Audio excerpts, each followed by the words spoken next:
ശബരിമലയിൽ നടന്നത് സ്വർണ്ണമോഷണമല്ല, 500 കോടിയുടെ പുരാവസ്തു കടത്ത്. ശബരിമല വീണ്ടും ആളിക്കത്തിക്കാൻ പ്രതിപക്ഷം. ഞെട്ടിക്കുന്ന വെളിപ്പെടുത്തലുമായി രമേശ് ചെന്നിത്തല. വീണ്ടും ശബരിമലയിൽ ആളിക്കത്തൽ. ശബരിമലയിൽ നടന്നത് സാധാരണ സ്വർണ്ണമോഷണമല്ലെന്നും 500 കോടി രൂപയുടെ അന്താരാഷ്ട്ര കള്ളക്കടത്ത് സംഘങ്ങളുമായി ചേർന്നുള്ള ഇടപാടാണെന്നും മുൻ പ്രതിപക്ഷ നേതാവ് രമേശ് ചെന്നിത്തല. ഇതുമായി ബന്ധപ്പെട്ട സുപ്രധാന വിവരങ്ങൾ പ്രത്യേക അന്വേഷണ സംഘ തലവൻ ADGP വെങ്കടേഷിന് രമേശ് ചെന്നിത്തല കത്തുമുഖേന കൈമാറി. പുരാവസ്തുക്കൾ മോഷ്ടിച്ചു കടത്തി അന്താരാഷ്ട്ര കരിഞ്ചന്തയിൽ ശതകോടികൾക്ക് വിറ്റഴിക്കുന്ന കള്ളക്കടത്ത് സംഘങ്ങൾക്ക് ശബരിമല സ്വർണ്ണമോഷണ കേസുമായി ബന്ധമുണ്ടെന്നാണ് ചെന്നിത്തലയുടെ പ്രധാന ആരോപണം. അദ്ദേഹത്തിന് ലഭിച്ച വിവരങ്ങളുടെ അടിസ്ഥാനത്തിൽ സ്വർണ്ണപ്പാളിയുടെ കാര്യത്തിൽ ഏതാണ്ട് 500 കോടിക്കടുത്തുള്ള ഒരു ഇടപാടാണ് നടന്നിരിക്കുന്നത്.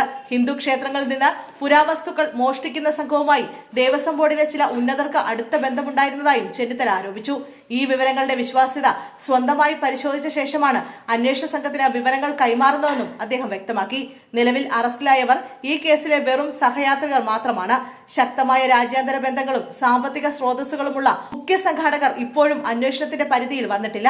അമേരിക്കയിൽ നിന്ന് പൗരാണിക വസ്തുക്കളുടെ രാജ്യാന്തര കരിഞ്ചന്തയ്ക്ക് നേതൃത്വം നൽകിയിരുന്ന സുഭാഷ് കപൂർ സംഘത്തിന്റെ രീതികളുമായി ശബരിമലയിലെ മോഷണ സംഘത്തിന്റെ രീതികൾക്ക് സാമ്യമുണ്ടെന്ന ഹൈക്കോടതി നിരീക്ഷണത്തിന്റെ ഗൗരവം ചെന്നിത്തല ADGPക്ക് കൈമാറിയ കത്തിൽ എടുത്തു പറഞ്ഞു.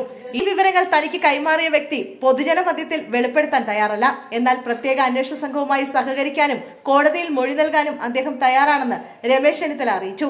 സംസ്ഥാനത്തിനകത്ത് തന്നെയുള്ള ചില വ്യവസായികളും സംഘടിത റാക്കറ്റുകളും ഈ നീക്കങ്ങൾക്ക് പിന്നിൽ പ്രവർത്തിച്ചിട്ടുണ്ട് എന്നും അന്വേഷണം ഈ വഴിക്ക് കൂടി മുന്നോട്ട് കൊണ്ടുപോകണമെന്നും ചെന്നിത്തല ആവശ്യപ്പെട്ടു. അതേസമയം രമേശ് ചെന്നിത്തല നൽകിയ കത്ത് ഗൗരവത്തിലെടുക്കുമെന്നാണ് വിവരം. ചെന്നിത്തലയിൽ നിന്ന് മൊഴിയെടുക്കുമെന്നാണ് ഇപ്പോൾ പുറത്തുവരുന്ന വിവരം. വലിയ കൊള്ള ദേവസ്വം ക്ഷേത്രങ്ങൾ കേന്ദ്രീകരിച്ച് നടക്കുന്നുവെന്ന് ചെന്നിത്തല പറയുന്നു. രാഹുൽ മാങ്കൂട്ടത്തിൽ വിഷയത്തോടെ ശബരിമല പ്രശ്നം ഒന്ന് തണുത്തതായിരുന്നു. ചെന്നിത്തലയുടെ വെളിപ്പെടുത്തലോടെ ഈ വിഷയം വീണ്ടും കത്തുകയാണ്.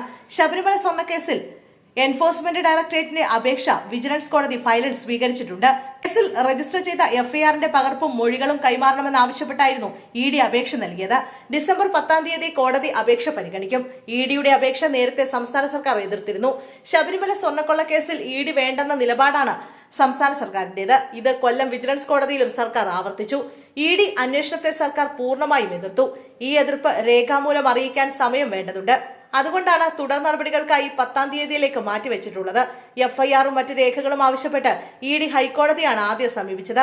തുടർന്ന് കൊല്ലം വിജിലൻസ് കോടതിയെ സമീപിക്കാൻ ഹൈക്കോടതി നിർദ്ദേശം നൽകുകയായിരുന്നു. 10 സർക്കാരിന്റെ എതിർപ്പ് രേഖാമൂലം അറിയിക്കും. ഇതിനിടെയാണ് രമേശ് ചെന്നിത്തലയുടെ നിർണായക വെളിപ്പെടുത്തൽ. ഇത് കേസിന് പുതിയ മാനവും നൽകും.